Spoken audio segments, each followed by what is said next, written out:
This is what the storm in Southern California has left here in the community of Long Beach.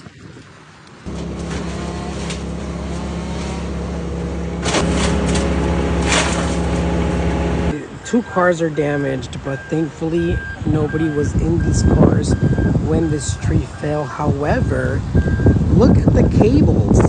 There's literally cables that came down with the tree. Cables de electricidad, cableado eléctrico, que también cayó con este enorme árbol sobre la calle de León aquí en Long Beach.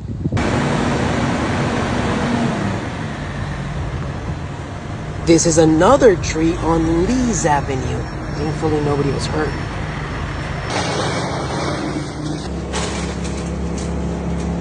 Cleanup efforts underway.